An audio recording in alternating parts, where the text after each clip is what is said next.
যার ভিতরে আছে সে ক্ষমা পাবে না, শিরিক যা করেছে সে ক্ষমা পাবে না। হিংসা নাই, শিরিক নাই, যার ভিতরে লাইলাতুল বরাতের রাতে আল্লাহ তাআলা তাদেরকে মাফ করে দিবে। আস্তে কইছেন, জোরে গন সুবহানাল্লাহ, জোরে গন। হাদিসের কিতাবে আছে প্রত্যেক দিন সকাল বেলায় আল্লাহ তাআলা ফেরেশতাদের মাধ্যমে বনি আদমের আমলনামা আল্লাহ তাআলা চেক দেয়। ফেরেশতারা বনি আদমের আমলনামা আল্লাহর কাছে নিয়ে পেশ করে। আবার সারা রাতের আমল সকালে, সারা দিনের আমল সন্ধ্যাবেলায় ফেরেশতারা আল্লাহর সামনে পেশ করে। সপ্তাহে একদিন বান্দাবান্দির আমল আল্লাহ তাআলার সামনে ফেরেশতারা পেশ করে, সেটা হলো জুমার দিন, বৃহস্পতিবার। বৃহস্পতিবার দুনিয়ার সব মানুষের আমল ফেরেশতারা আল্লাহর সামনে পেশ করে। আবার হাদিসের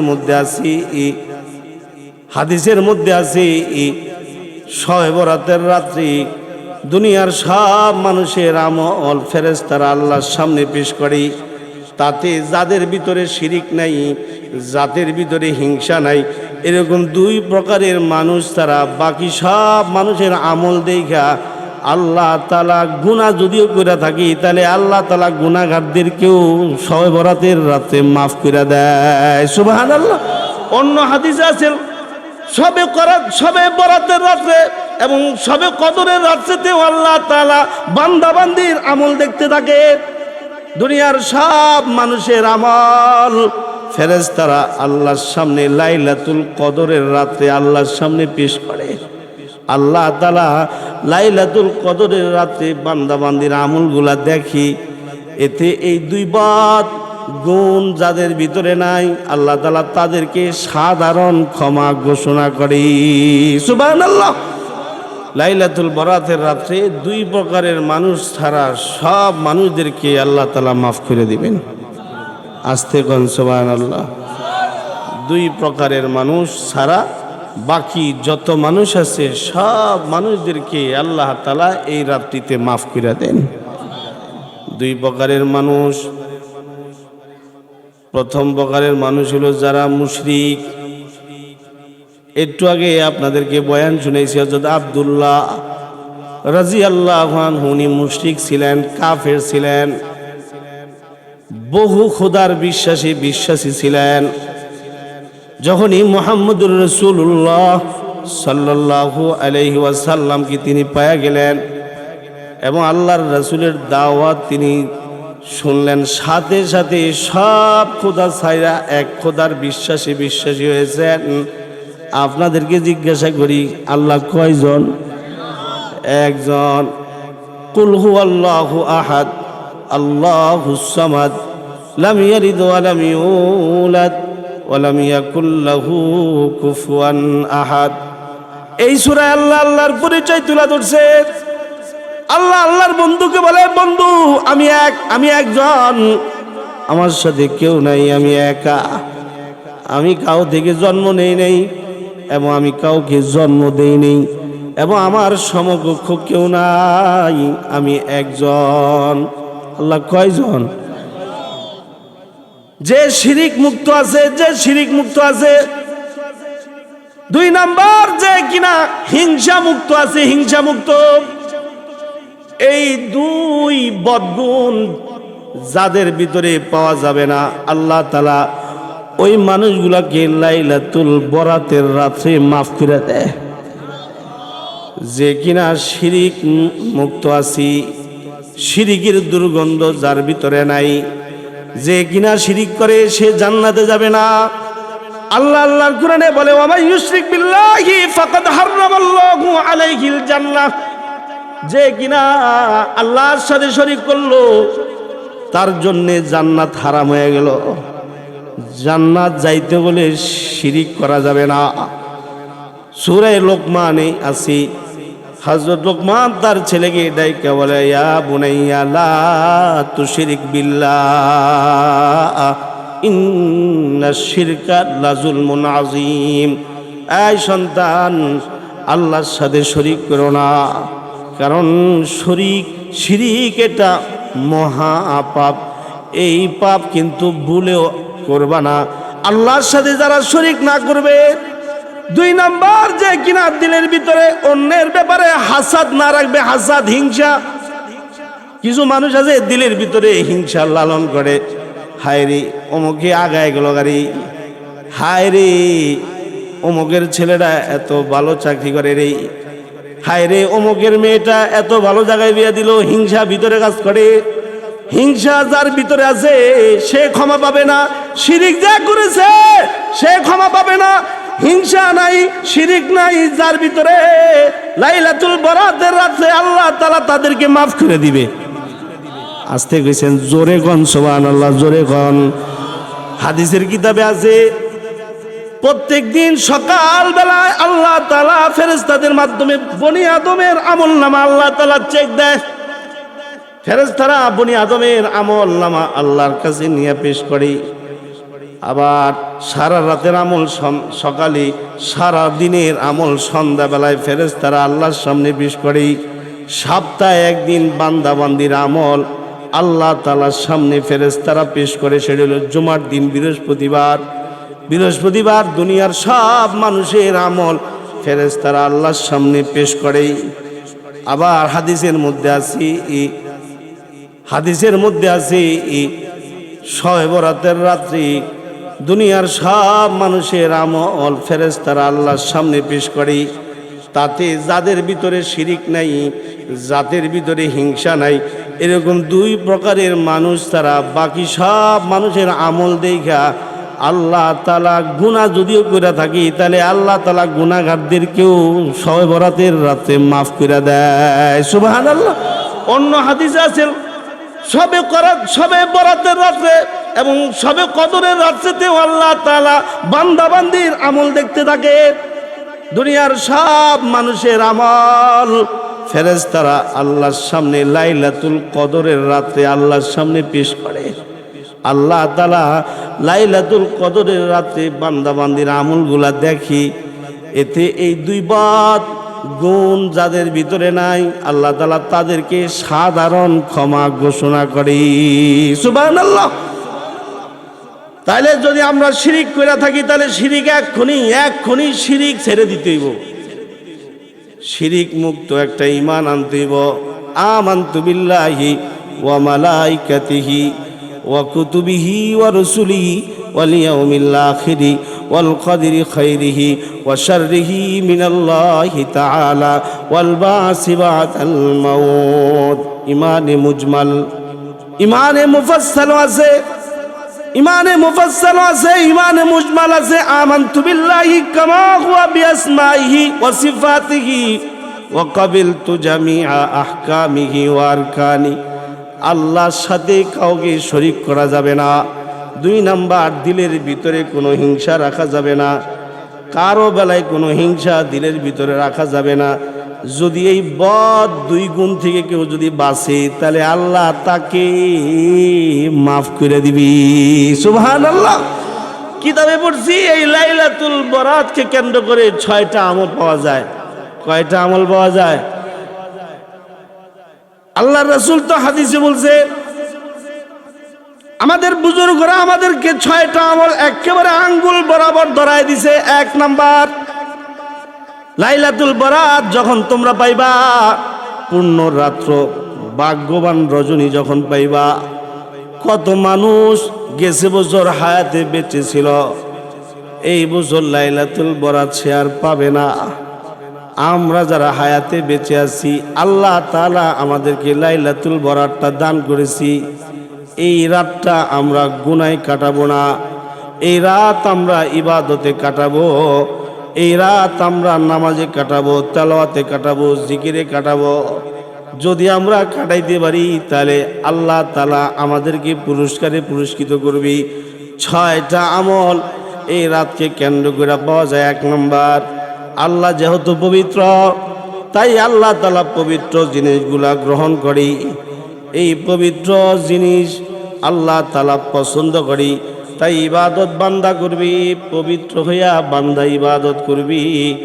এই জন্যে উলামায়ে কেরাম বলে, এই রাত্রে যেহেতু বেশি বেশি ইবাদত করা হয়, তাই ইবাদতের আগে সম্ভব হইলে গোসল করে নিবা। তবে এটা মুস্তাহাব, এই রাত্রের ইবাদত যেহেতু আল্লাহ তাআলা পছন্দ করে, ইবাদত যেহেতু আল্লাহ তাআলা পছন্দ করে, তাই ইবাদত করার আগে তুমি তোমারে পবিত্র করে নিবে। আর পবিত্র হওয়ার মাধ্যম হলো গোসল। গোসলের মাধ্যমে পবিত্রতা হাসিল করা যায়। যারা ঠান্ডার রোগী আছেন তারা নাইলে না করলেন, যারা যুবক আছে তারা ইবাদত প্রিয়, যেহেতু আজকের এই ইবাদতের মজমা আল্লাহর এই যুবক বান্দাগুলা করে ফেলেছি বাবাদেরকে সাথে নিয়া। কাজেই ইবাদত যত পবিত্রতার হালতে করা যায়, কারণ আল্লাহ পাক জিনিসকে পছন্দ করে বাবা। তাই 1 নাম্বার আমাদের বুজুর্গরা বলে ইবাদত করার আগে অবশ্যই লাইলাতুল বরাতের রাতে তুমি গোসল করে নিবা। 2 নাম্বার সারা রাত পারলে জাগরণ করবা। হাদিসে আছে আল্লাহর রাসূল বলে ক্বালা রাসূলুল্লাহি সাল্লাল্লাহু আলাইহি ওয়াসাল্লাম, ক্বালা রাসূলুল্লাহি সাল্লাল্লাহু আলাইহি ওয়াসাল্লাম ইযা কানা লাইলাতুন নিসফি মিন শাবান ফাকুমু লাইলাহা ওয়া সুমু নাহারাহা। তোমরা যখন শাবান মাসের অর্ধেক পাইবা, অর্ধেক 14 তারিখ দিন জিয়ার যখন 15 তারিখ রাত্রটা পেয়ে যাইবা, 2 নাম্বার ওই রাত জায়গা আল্লাহ তাআলার ইবাদত করবা। রাত জায়গা কি করবো? জোরে কোন, রাত জায়গা কি করবো? খালি আড্ডা মারবো। রাত জায়গা ইবাদত করো। ইবাদত বহুভাবে হইতে পারে। নামাজ যে নামাজ পূর্বে আমার উপরে ফরজ হয়েছে, পারলে ওই রাতে আমার কাজা নামাজগুলো আমি আদায় করে নিলাম। অথবা যার কাজা নামাজ নাই সে নফল নামাজ পড়ল। নফল নামাজের মধ্যে দেখি সালাতুত তাসবিহ নামাজটা পড়ল। হাদিসে আছে আল্লাহর রাসূল মুহাম্মদুর রাসূলুল্লাহ সাল্লাল্লাহু আলাইহি ওয়াসাল্লাম উনি ওনার চাচাকে এই আমল শিখায় বলে, বাবা চাচা আপনাকে এমন একটা আমল বলতেছি, যে আমলটা একবার যদি কেউ করে তাহলে আল্লাহ তাআলা খুশি হইয়া বান্দার জিন্দেগীর গুনাহ মাফ করে ফেলে। সুবহানাল্লাহ। সেই নামাজ নামক আমল হলো সালাতুত তাসবিহ নামক নামাজ। যেই নামাজের ভিতরে একটা বিশেষ তাসবিহ আছে, ওই তাসবিহটা 300 বার পড়তে হয়। 300 বার 4 রাকাত নামাজে পড়া হয়, যে সময় লাগে। হাদিসে বাগে আল্লাহর নবী বলছে যে কেউ এটা একবার পড়বি, হায়াতেও যেন কমাস কম একবার হইলেও যেন কেউ পড়ে। যে কেউ হায়াতে একবার হইলেও যদি পড়ে তাহলে আল্লাহ তাআলা একবারের উসিলায় তার জিন্দেগীর সব গুনাহ আল্লাহ মাফ করে দিবি। তাহলে রাত জায়গা নামাজ পড়বো। নামাজ পড়তে পড়তে ক্লান্ত হয়ে গেছেন, এবার আপনি বসে বসে কোরআন তেলাওয়াত করেন। কোরআন তেলাওয়াত করতে করতে ক্লান্ত হয়ে গেছেন, এবার আপনি জিকির করেন। জিকিরের আমল হইছে, তেলাওয়াতের আমল হইছে, নামাজের আমল হইছে। 3 নাম্বার আল্লাহর পেয়ারারা বলি কিছু সময় তুমি দোয়া করবা। দোয়া করতে গিয়া যারা শহীদ হয়েছে, ইসলাম ধর্মের জন্য যারা শহীদ হয়েছে, ওই যে আব্দুল্লাহ জুল বাজাদাইন, হাদিসের কিতাবে ওনার ঘটনা এসেছে। ওনার নাম কিন্তু আব্দুল্লাহ রাদিয়াল্লাহু আনহু। নবীজি যে ওনারে 2টা চাদর দিয়েছি, এই 2 চাদর নবীর কাছ থেকে পাওয়ার কারণে এবার তার একটা উপাধি এসে গেছে। সে শুধু আব্দুল্লাহ না, ওনার নাম হলো আব্দুল্লাহ জুল বাজাদাইন, 2 চাদর পরিহিত ব্যক্তি আব্দুল্লাহ। সুবহানাল্লাহ বলেন, সুবহানাল্লাহ। এই শহীদ যারা হয়েছে, দোয়া করতে গিয়া শহীদদের জন্য দোয়া করতে হবে। মুসলমানদের মধ্য থেকে যারা শহীদ হয়ে গেছে, আল্লাহর রাসূল এই রাত্রিতে তাদের জন্য বিশেষভাবে দোয়া করতেন। 4 নাম্বার সকল মুমিন মুমিনাতের জন্য দোয়া করতেন এবং নিজের জন্য দোয়া করতেন। 5 নাম্বার লাইলাতুল বরাতকে কেন্দ্র করে আল্লাহর রাসূলের আমল। 5 নাম্বার আমল ছিল মুহাম্মদুর রাসূলুল্লাহ সাল্লাল্লাহু আলাইহি ওয়াসাল্লাম এই রাত্রিতে কবর জিয়ারত করতেন। এই রাত্রিতে আল্লাহর রাসূল জান্নাতুল বাকিতে গিয়া কবরের জিয়ারত করেছি। সম্ভব হইলে ওলামায়ে কেরাম বলেন তোমরাও কবর জিয়ারত করো, তবে ডাক ডোল বাইরে কবর জিয়ারত করতে যাও না। একা একা কবর জিয়ারত করতে যাইবা, অথবা 2 থেকে 3 জন যাইবা। যাইতে যাইতে গল্প করবা না, যাইতে যাইতে জিকির করবা। কবরে কাছাকাছি গিয়া কবরবাসীদেরকে সালাম দিয়ে ওখানে ইসারের সোয়াব করবা। যারা এখানে শুয়ে আছে তাদের জন্য দোয়া করবা। সারা পৃথিবীর সব মুমিন মুসলমানদের জন্য আল্লাহর কাছে দোয়া করবা। কবর জিয়ারত করবা। কবর জিয়ারত করলে দিল কবর জিয়ারত করলে দিল নরম হয়। কবর জিয়ারত করলে দিলের ভিতরে মরণের ভয় আসে। আমারও তো মরণের ভয় আসে না। আল্লাহর রাসূল এই রাত্রিতে কবর জিয়ারত করেছি। আম্মা জান আয়েশা সিদ্দিকা রাদিয়াল্লাহু আনহা তিনি বলেন, আল্লাহর রাসূল এই রাত্রিতে আমার কাছে এসেছি। আয়েশা আমার সাথে বসেছি, বৈশা আবার উঠা গিয়া জামা পইরা আল্লাহর রাসূল নামাজে দাঁড়াইছি। নামাজ শেষ করে আল্লাহর রাসূল একা একা জান্নাতুল বাকিতে গিয়া দাঁড়ায়া দাঁড়ায়া কবরবাসীদের জন্য দুই হাত আল্লাহর কাছে তুলে দিয়ে কেঁদে কেঁদে দোয়া করেছি। সুবহানাল্লাহ। 6 নাম্বার আমল, পরের দিন আল্লাহর জন্য রোজা রাখা। পরের দিন আল্লাহর জন্য কি রাখা? কথা কোন? পরের দিন আল্লাহর জন্য কি রাখা? 6টা আমল। 1 নাম্বার আমল হলো পবিত্রতা হাসিল করা। আল্লাহর জন্য পবিত্রতা হাসিল করব। বড় পবিত্রতা হাসিলের মাধ্যম হলো গোসল। সম্ভব হলে গোসল করে নিব। 2 নাম্বার, গোটা রাত পারলে আল্লাহর জন্য জাগরণ করব। যদি দুর্বল হন তাহলে গোটা রাত লাগবো না, যেটুকু শরীরে গোলা এটুকু করব। এশান নামাজ আর ফজরের নামাজ জামাতে আদায় করব। 3 নাম্বার, এই রাত্রিতে আল্লাহর কাছে দোয়া করব। দোয়া করতে গিয়া আল্লাহর রাসূল শহীদদের বিষয়টা সবার আগে নিয়ে এসেছেন। যাদের রক্তের উপরে লা ইলাহা ইল্লাল্লাহ আজও বেঁচে আছে, ওই ব্যক্তিদের জন্য আল্লাহর কাছে নবীজি খাস দোয়া করতেন। 3 নাম্বার। 4 নাম্বার, এবার সকল মুমিন মুসলমানদের জন্য আল্লাহর কাছে দোয়া করব এবং নিজের পরিবার পরিজনে যারা আছে তাদের জন্য আল্লাহর কাছে দোয়া করব। পরিশেষে নিজের জন্যও আল্লাহর কাছে দোয়া করব। 5 নাম্বার, পারলে পরে এই রাত্রিতে আমরা কবর জিয়ারত করব।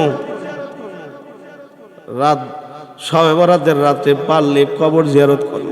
মা শুয়ে রয়েছে কবরে, বাবাই শুয়ে রয়েছে কবরে, অথবা বিবি শুয়ে রয়েছে কবরে, ছেলে শুয়ে রয়েছে কবরে, মেয়ে শুয়ে রয়েছে কবরে।